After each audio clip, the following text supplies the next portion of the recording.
Katika maisha kuna watu wanakaa maisha sio yao.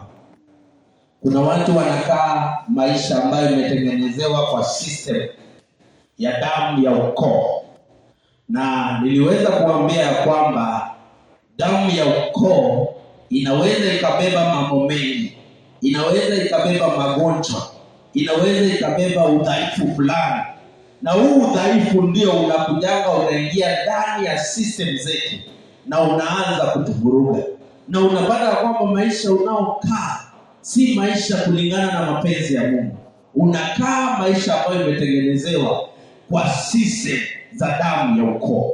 Na ndio maana adui naye Shetani haoni haya kutumia laana kama fimbo kutuchapa, kutuangamiza, kutufinya, kutuharibia na kuharibu mbingu zako, mahali maamuzi makuu yanatoka ya maisha yako. Kwa nini Shetani anapenda sana kutumia laana kutupiga?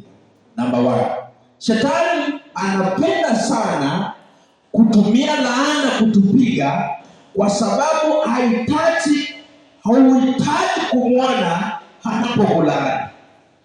Jambo la kwanza, uhitaji wewe kumwona anapokulaani.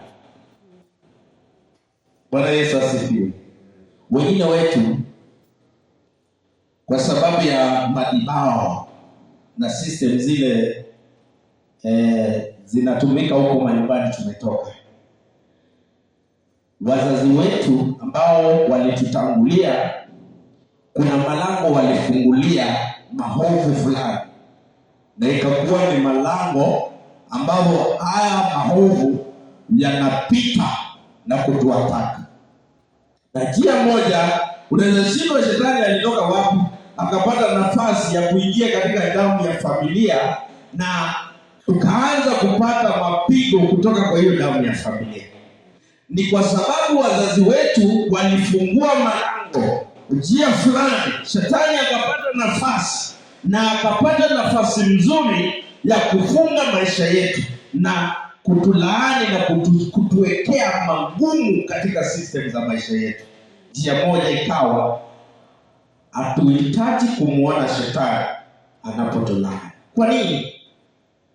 Anaweza akapanda madhabahu na maovu wakati na majira yake ambayo amepanga. Kwa sababu wengine, baadhi yetu hatuko serious na mambo ya Mungu. Utapata kwamba tumepanga madhabahu fulani ni kwa sababu hatuko serious na Mungu. Kuna mtu aendi kanisa na ile maisha anaokaa ni maisha ya kupangwa. Hebu wakati mmoja Yerusalemu, na kuna mtumishi wa Bwana. Watu wanasema hatuwezi panga. Yerusalemu kuna mtumishi wa Bwana. Lakini Ezekieli akiwa pale, uwepo wa Mungu kajiondoa kidogo. Watu waliamka kupanga huo mji. Wakaanza kupanga, watoto wanasema wao ndio walikuwa wanaamulia watu muda na majira ya kutenda, muda na majira ya kuoa, muda na majira ya kufanya kazi. Wao ndio walikuwa wanatunga. Biblia inasema walikuwa wanatunga maovu katika huo mji. Bwana Yesu asifiwe. Na huyu mtumishi wa Bwana hako katika huu mji, lakini watu wanapangwa.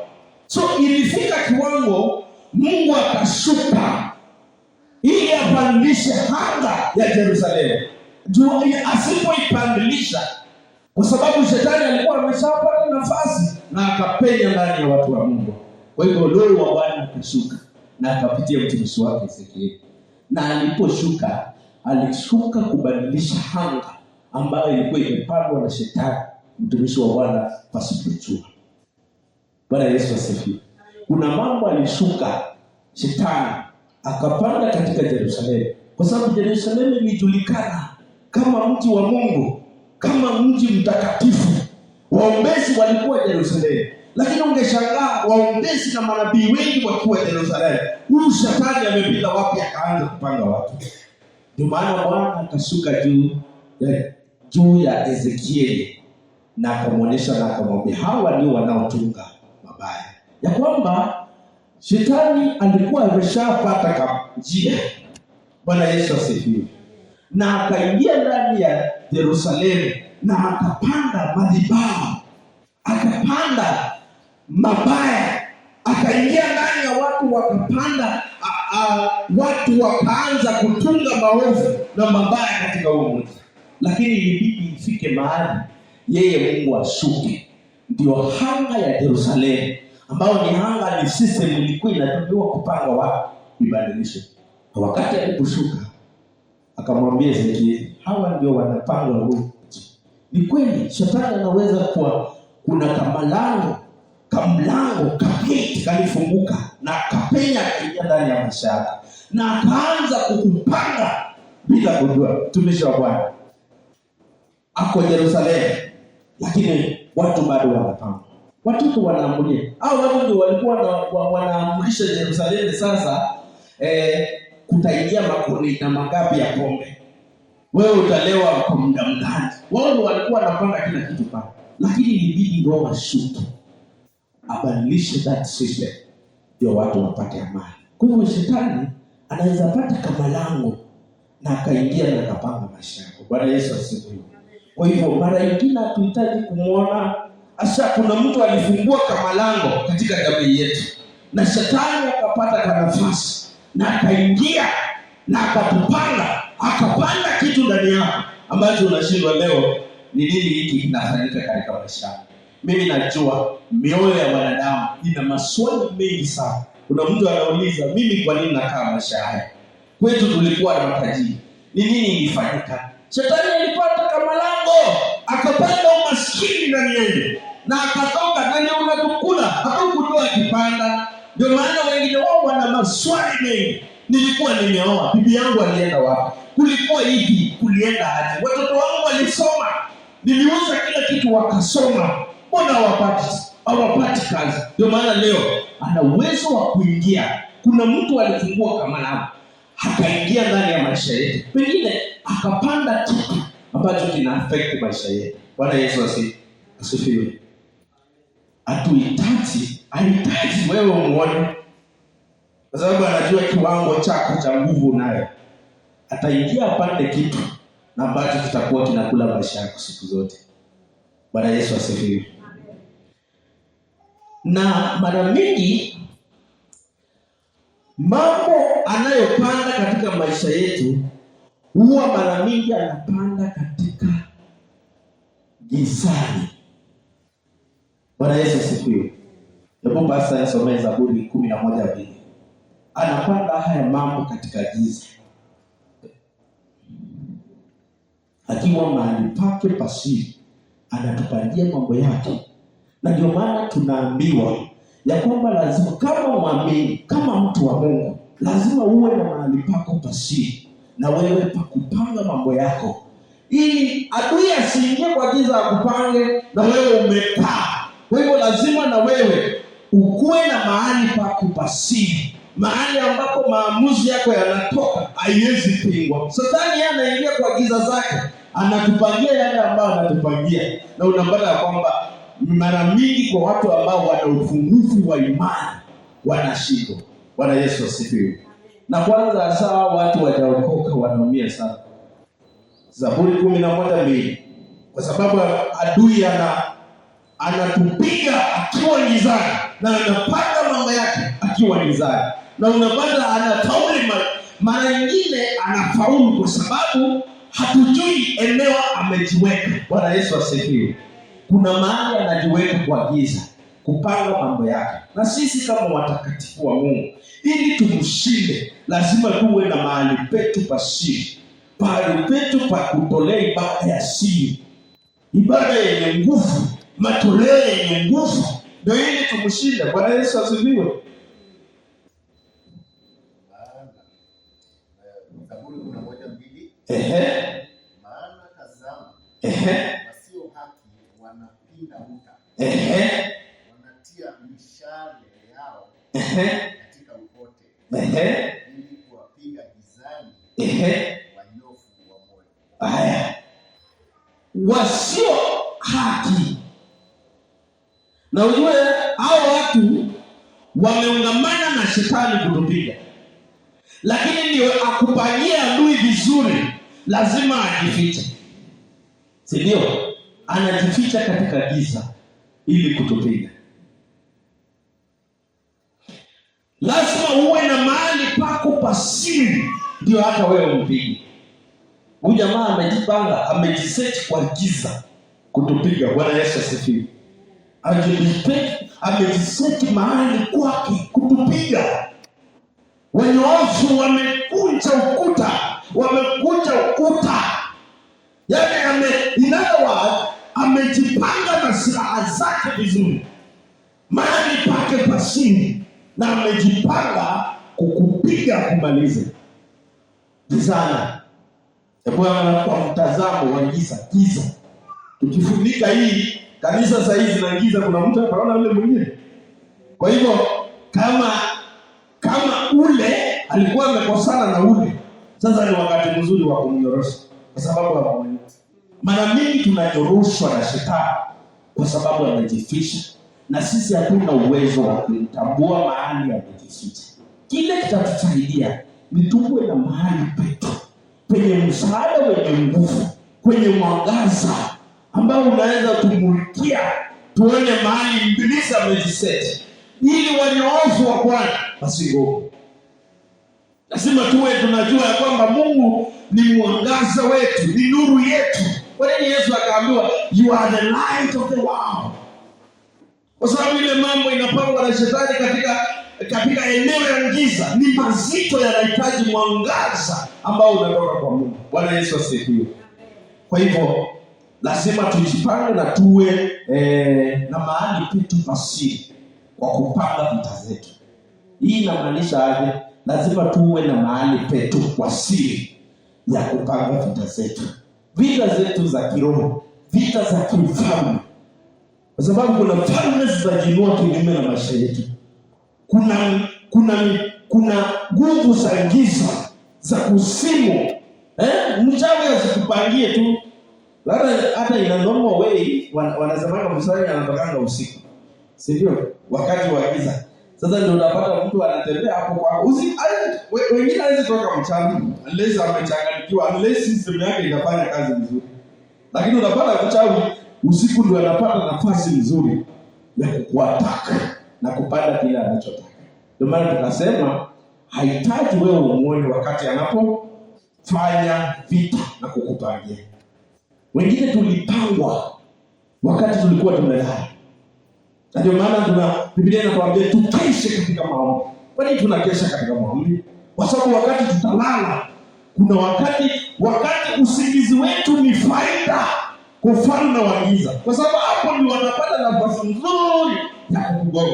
Mungu akasema tukeshe katika maombi, kwa sababu tusiwape nafasi ya kutugonga. Bwana Yesu asifiwe. Mwenye haki lazima na yeye awe na mahali pasiri papita na kupambana na kuwapiga maadui wake. Kwa hivyo lazima uwe na eneo yako ya siri ambayo itajipanga kujiandaa vita, kupigana hizi vita. Siri, ninaposema siri, njia moja ya kupambana na vita kutoka ulimwengu wa giza, siri ya utoaji. Lazima uwe na siri ya utoaji. Karama. Sio mtu Mungu sadaka iweze kupigania. Sadaka nyonge ambayo in fact sadaka zile nyonge zinaletanga vita. Sadaka zile nyonge zinaletanga vita. Kwani Kaini si ameleta nyonge na akaleta? Si ni vita alianza kuleta. Baka ikabidi auwe ndugu yake. Kwa hivyo sadaka nyonge zinaleta vita. Bwana Yesu asifiwe. Lazima uwe na mahali pasiri pa wewe kufanya maombi. Shetani yeye anajificha kupige vita. Na wewe kwa nini usijifiche? Uombe. Uzuie mabaya, maovu yasikupate. Hebu imagine au kuitwa relax bali umekaa, uliitwa upambane na falme na nguvu za giza mamlaka. Kuna watu wana mamlaka, wamepewa mamlaka na shetani to destroy destinies. Mungu amekuandaa kwa majira fulani ukuje kupambana na hizi vitu, lakini hutapambana nazo kama una mahali pasiri pa kupigania vita. Bwana Yesu asifiwe. Mahali pasiri pa kuabudu. Huwezi pambana na shetani kama una madhabahu. Huwezi pambana na shetani kama una madhabahu. Ni lazima uwe na madhabahu. Madhabahu ambayo imetakaswa, madhabahu ambayo yenye nguvu, ndio pambana na shetani. Hii kitu yenye ionekani ikikupangia mambo kwa siri, lazima na wewe uwe na madhabahu yenye nguvu. Mahali pasiri pameinuka pa kuabudia, mahali pana Mungu wa kweli, si Mungu wa kubahatisha. Lazima mpenzi, kama kuna kitu shetani anaogopa ni mtu ambaye amebeba Mungu ndani wake, Mungu wa kweli, amebeba Mungu wa kweli. Kama kuna kitu shetani huwa inamtetemesha, akishatazama aone Reverend Ofasia ndani yake kuna Mungu wa kweli, anatetemeka hata hizi kaa. Kwa hivyo lazima uwe na mahali pasiri penye madhabahu ya siri, ambayo unatoa sadaka za siri zenye nguvu za kuvunja mamlaka yetu. Bwana Yesu asifiwe. Siri ya kutembea na Mungu kila saa, lazima uwe na siri ya kutembea na Mungu. Tutoe Mungu kwa madhabahu sasa, tutembee na yeye. Wengi tunaamini madhabahu fulani, tukishaenda huko ndio tutapona, tunamwacha huko. Lakini tutoe Mungu kwa madhabahu, tutembee na yeye. Kila mahali tuwe tunatembea na Mungu ili tumshinde shetani. Wacha nikwambie, katika haya maisha lazima tujifunze. Nitakuja kufunza hapa one of these days ways of Satan, njia za shetani. Najua mwingine ataniuliza, pastor, unajua ati njia sasa? Biblia imedhihirisha vizuri njia za shetani, kwa sababu Yesu ni mmoja. Pepo anasema akatoka na anasema nitarudi. Hiyo Biblia ikarudi ikasema pepo anaporudi anarudi akiwa mbaya zaidi, na afya ya mtu huyo inadhoofika kabisa. Kwa hivyo kuna njia, pepo anapotoka kuna anaweza akarudi tena. Kwa hivyo akirudi tena anasema afya ya huyu mtu itadhoofika kabisa. Kama ni huduma itadhoofika, kama ni kibali na neema ulikuwa umebeba itadhoofika akirudi tena. Kwa hivyo lazima, ili tujue kupambana na yeye, lazima tujue njia zake. Bwana Yesu asifiwe. Na mtu mwenye ako na saa, akiona saa imeenda sana anisimamishe. Bwana Yesu asifiwe. Namba 2, kwa nini adui anatumia laana kukupiga? Namba 2, atafunga mbingu zako ili usipate msaada wowote. Nia ya shetani afurahi wakati tunapata msaada kutoka kwa watu ambao wa Mungu amewatenga kwa ajili ya maisha yetu.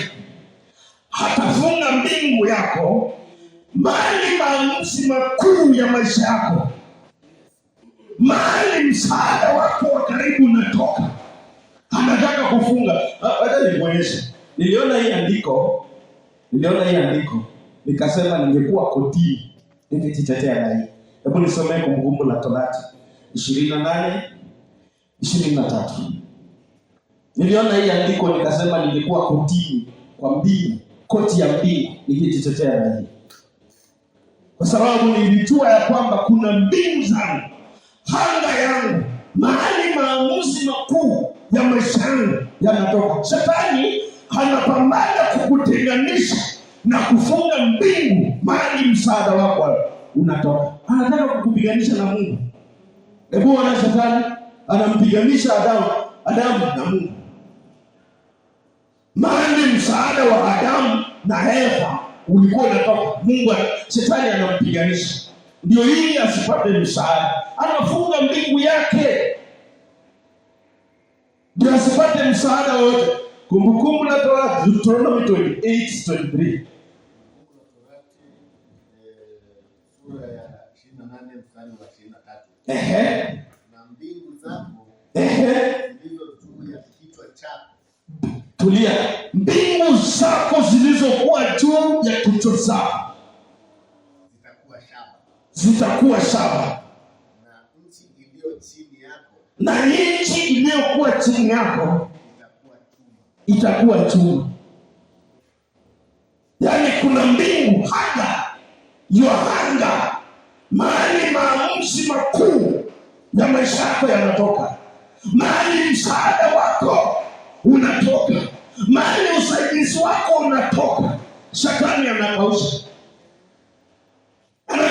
kabisa, anataka hiyo yafunge. Anajua huyu jamaa kama hii mbingu litatoa msaada, huyu jamaa atakuwa na nguvu. Lakini akifunga hakuna msaada utakuwa unatoka pale. Bwana Yesu asifiwe. Mbingu yako. Haijasema mbingu hizi zinajua. Nasema nini, rudia? Mbingu yako iliyo juu ya kichwa chako. Mbingu zako. Bwana, katika juu ya kichwa chako kuna mbingu ya anga. Mahali nimekwambia, mahali maamuzi makuu yanatoka ya maisha yako. Hapo ndio shetani ana block, anaweka block. Bwana Yesu asifiwe. Hiyo andiko niliona ikanifurahisha, ya kwamba juu ya kichwa chako kuna mbingu ambao msaada wangu unatoka, ambao maamuzi makuu ya maisha yangu yanatoka, ambao naweza itana. Bwana, ninaitana, anasema niite nitakusikia. Kumbe hako juu ya mbingu ambayo iko juu ya kichwa changu. Ndio maana namuita ananiitika. Mungu kumbe ako hapa juu. Hebu sikiza, ako juu ya mbingu ambayo iko juu ya kichwa chako. Ndio maana anasema niite nitakuitika, mtafute mtaniona. Ako karibu. Ile mbingu iko juu ya kichwa chako, karibu, ako. Bwana Yesu asifiwe. Mpango wa Mungu, adui hawezi zuia Mungu kukubariki, na adui hawezi badilisha hiyo anga, hawezi badilisha mbingu yako. Hiyo mbingu na sina tajo hawezi badilisha. Chenye iko atakutumia, atakuwa tricky sana. Anataka kubadilisha hiyo mbingu, haitaushi. Unajua akishakausha kibali ambacho kiko ndani yako, ama kipawa, ama karama, ama huduma iko ndani yako, akishakwamisha, mbingu itatoa msaada. Ukishazama katika dhambi, mbingu itatoa msaada. Atakutumia kadhambi penye katakuwa ndama. Leo tu kuna mafundisho nitakufundisha leo tu hata ibada kuna kitu nitakufundisha, mambo yanayokwamisha vipawa na karama. Utafika huko ya kwamba akishajua umeingia katika mto, nafsi yako imekwama, mbingu iliyo juu ya kichwa chako, hakuna msaada utatoka. Hivyo ndivyo anakukausha. Bwana Yesu asifiwe. Ya tatu, muda ukifika uniambie. Kifika tu niambie, nitasimama. Ya tatu, hapa kusukuma ili wewe ushambulie watu watakiwa kukusaidia. Kwa nini shetani anatumia laana kutupiganisha? Kwa nini adui atakusukuma ili wewe ushambulie watu watakiwa kukusaidia? Yaani watu wamebeba msaada wako, what you call destiny helpers. Yaani atakupiganisha na wao. Ikuwe sasa wewe una msaidizi, uko pale. Kuna watu ambao wanafanya mambo haezi saidika. Kuna mtu anaenda kuitisha msaada mahali, anaambiwa hapana, haiwezekani.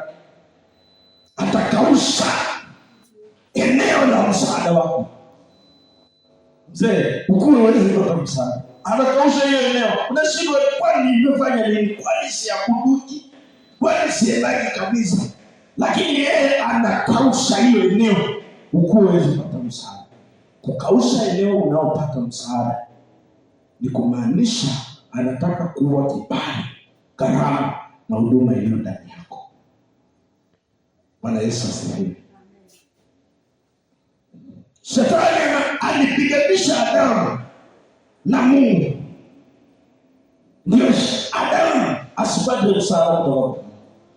Ni kweli Mungu alijua na aliona chochote kilichofanyika. Baba akirudi, wakati mwingine nitakuja niwafundishe. Kuna wakati utafika na wafundisha msaada, mambo tunayofanya kwa siri na Mungu anayajua. Mungu akinisaidia na wafunza. Hapa huyu jamaa shetani amepiganisha Adamu na Mungu. Ndio msaada, mahali Adamu anatoa msaada inakatika. Na si ya kwamba Mungu hajui. Na hata chochote kilifanyika katika hiyo shamba, Mungu anaona. Aliona. Na hata akirudi amuulize uko wapi, anajua uko wapi, lakini anamuuliza. Yaani kuna kitendo cha kupiganishwa na msaada wake Adamu kilifanyika hapo na shetani. Bwana Yesu asifiwe. Watu wa msaada katika maisha yako wanakuondokea. Nimekwambia hii inafanyika yote, shetani adui akaushe maisha yako through curse, kupitia laana. Bwana Yesu asifiwe. Watu wenye wanaweza kupea msaada wanakufa, wanakuondokea. Hebu nisomee Nyakati za Kwanza 21:1.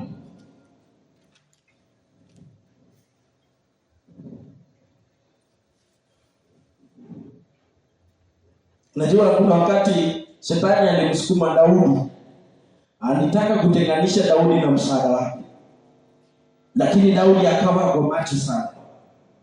Anajua ya kwamba shetani anataka kutenganisha mahali msaada wako unatoka. Bwana Yesu asifiwe. Kwa hivyo kama ni mpango wa Mungu, ujue mahali msaada wako unatoka. Na uchunge eneo msaada wako unatoka, ili shetani asikutenganishe na mahali msaada wako unatoka. Mungu amekupa kibali, neema. Hizi kibali na neema zikikauka ndani yako, wewe hutakuwa kitu. Hekima ile Mungu amekupa baada ya wewe kuokoka, hautakuwa kitu. Bwana Yesu asifiwe. Hebu nisomee Nyakati wa Kwanza 21:1.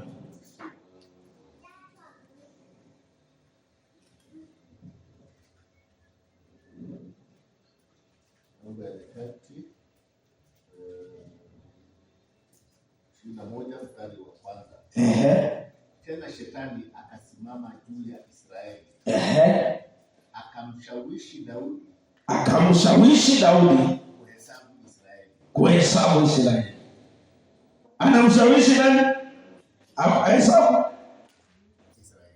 Inaendelea ama inafika hapo?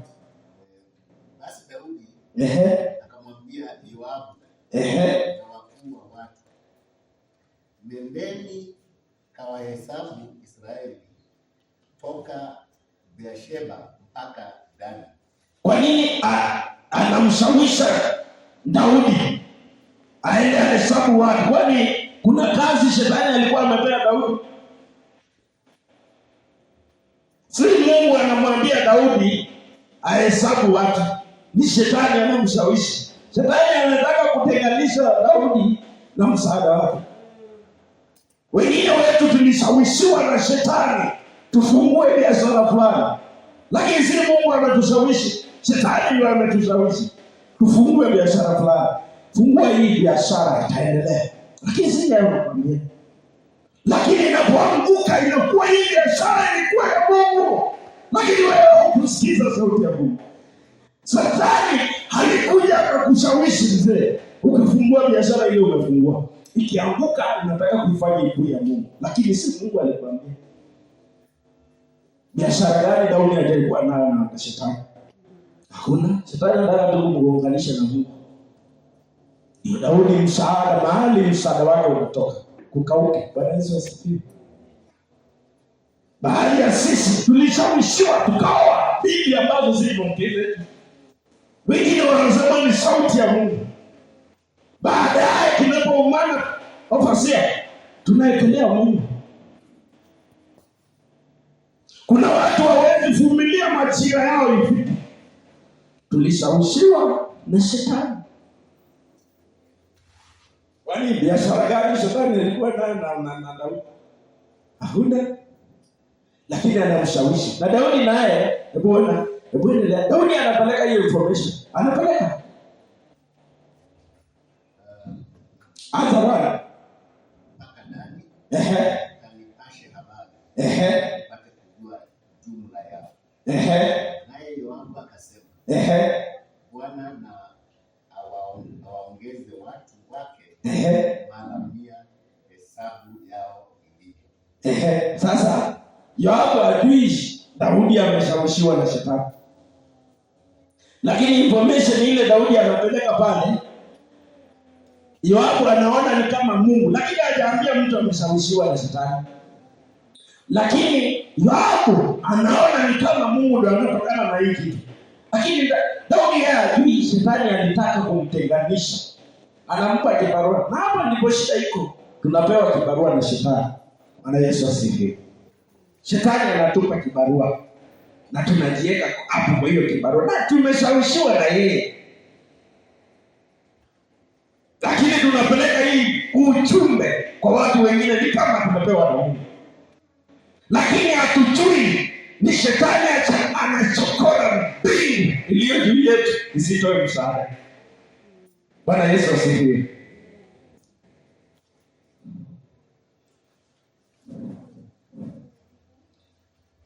Ya nne, muda ukifika uniambie pasta.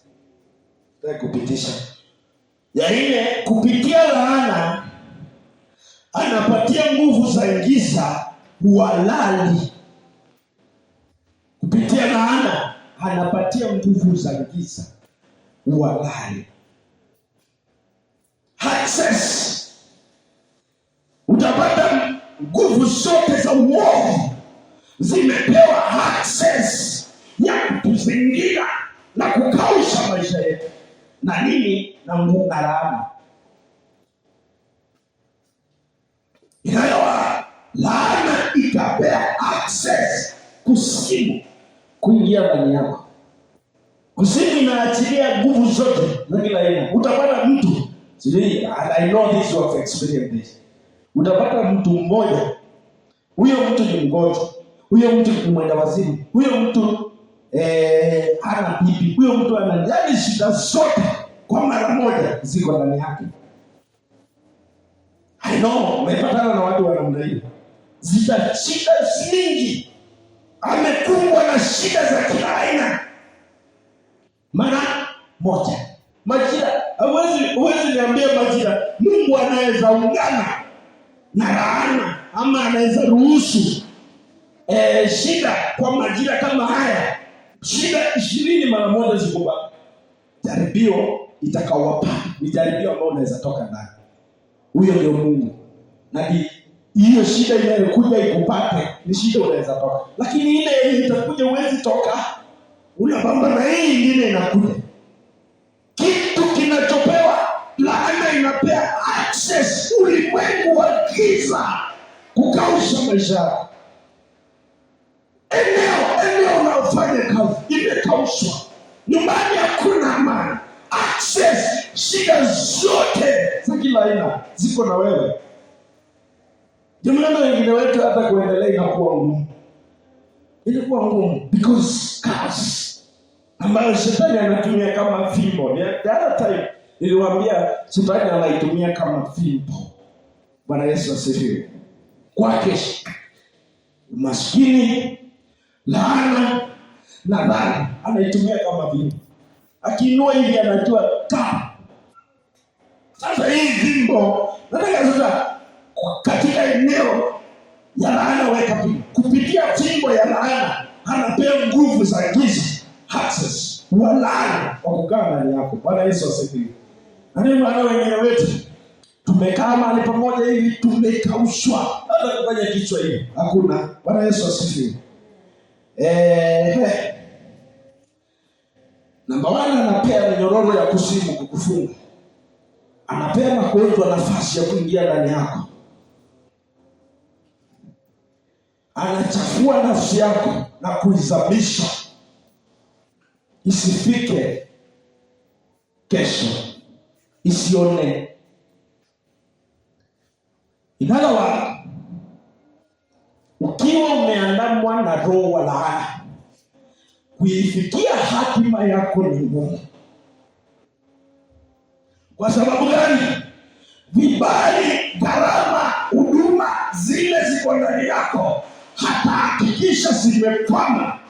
Na kibali na huduma na gharama ambazo Mungu ameweka ndani yetu, hizo ndizo zinatupea access ya kufikia kesho yetu. Sijui kama umenisikia.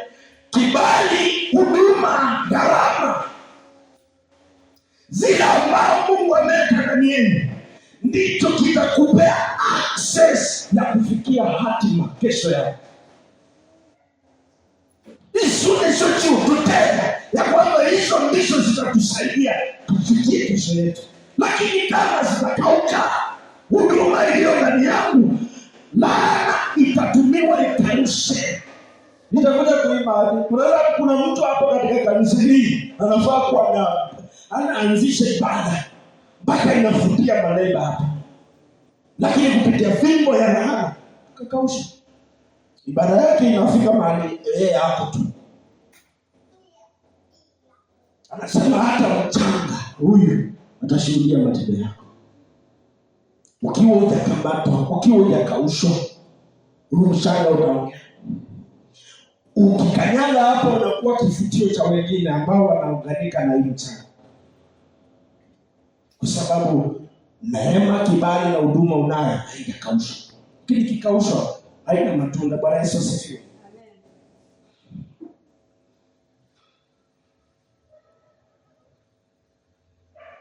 Hebu nisomee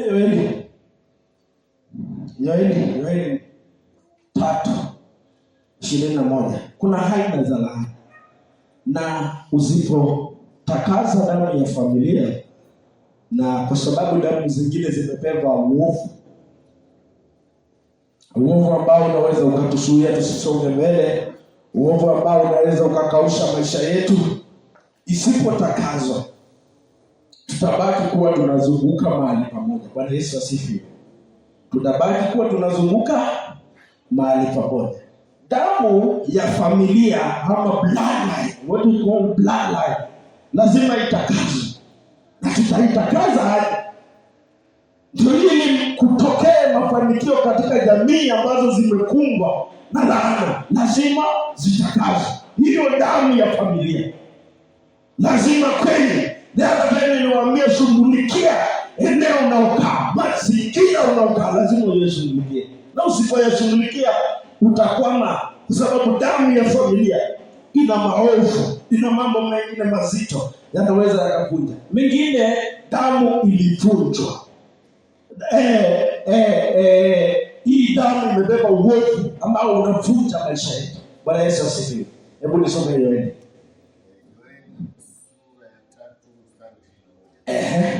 Nami nitaitakasa damu yao ambayo sijaitakasa, kwa maana Bwana ndiye akaaye Sayuni. Hebu sikia. Nami nitaitakasa damu ambayo sijaitakasa. Unaweza kuwa ulizaliwa kwa jamii damu itatakasa, lakini yeye anasema ataitakasa. Kwa nini anaitakasa? Yesu anaitakasa. Ndio hii damu ifungue watoto kuwe na mafanikio katika maisha yao, kwa sababu isipotakaswa hakuna mafanikio itaonekana. Ndio nilikwambia chungulikia hata eneo ambalo umezaliwa, kwa sababu uliokoka. Na njia moja ya kushughulikia hata eneo umetoka ni wokovu, through salvation utachungulikia. Bwana Yesu asifiwe.